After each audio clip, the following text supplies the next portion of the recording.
Okay, it's time to plant up the hoop house if you have a hoop house. And today I'm going to talk about all the different methods that you can use when you go to do that. There's a lot, and we're going to discuss each one.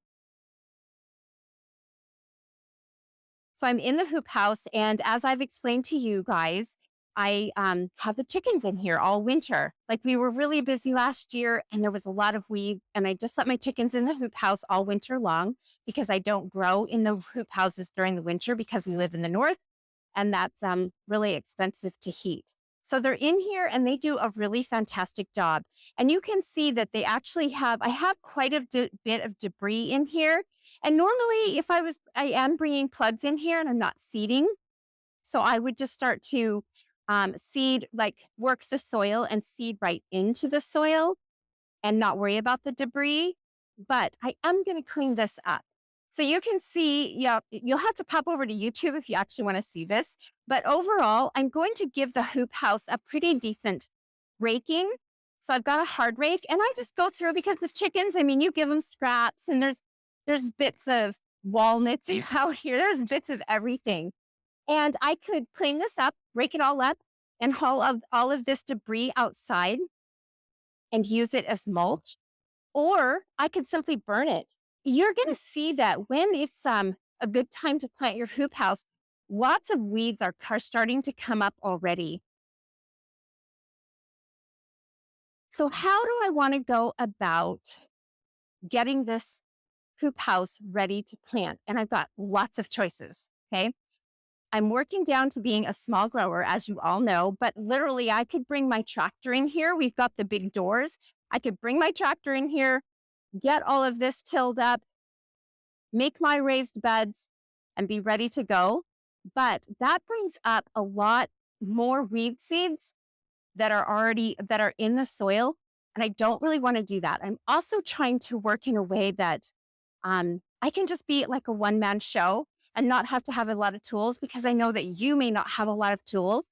And so when I come out here and I look at the space, and maybe it's just me or one of my kids, I'm like, okay, today, let's just rake this off and work up this section of the garden. And that makes it really, really enjoyable because then it's like, yeah, I'm just going to come out here and dig one small area, one bed, and prepare it. And then maybe the next day come in and plant it.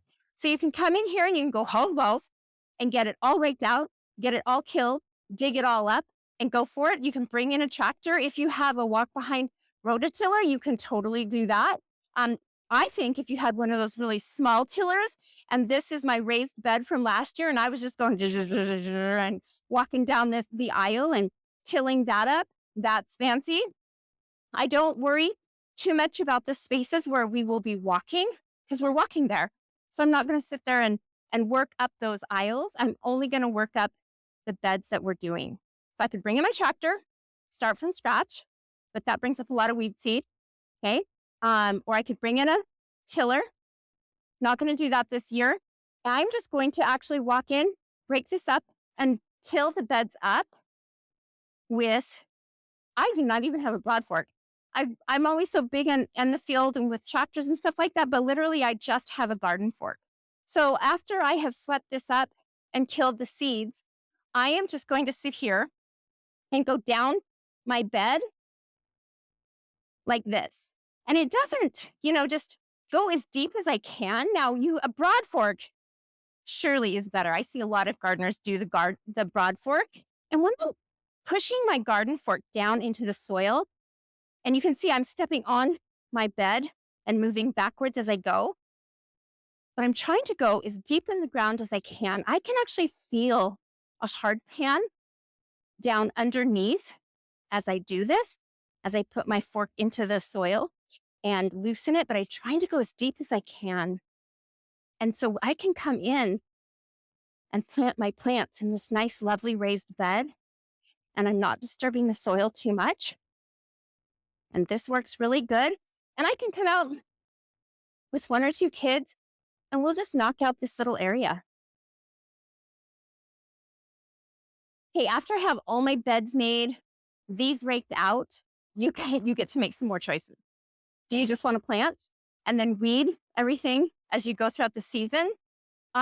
There's one thing I have learned is that labor, oh my goodness, weeding is public enemy number one. And you will have a lot of money into fighting back the weeds. So if you can afford laying down landscape fabric and burning it and planting into that, literally that will save you a ton of time having to come back and weed.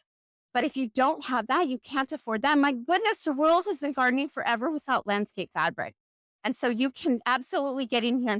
In fact, many years we did just plant.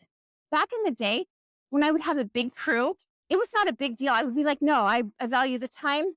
Let's just get this planted and get to all the seeding and the harvesting of all the things that had to do with the branches. And I knew that I would have a crew of 5 or 6 people. Everybody would take a bed. We would come out here for half an hour or an hour and be done.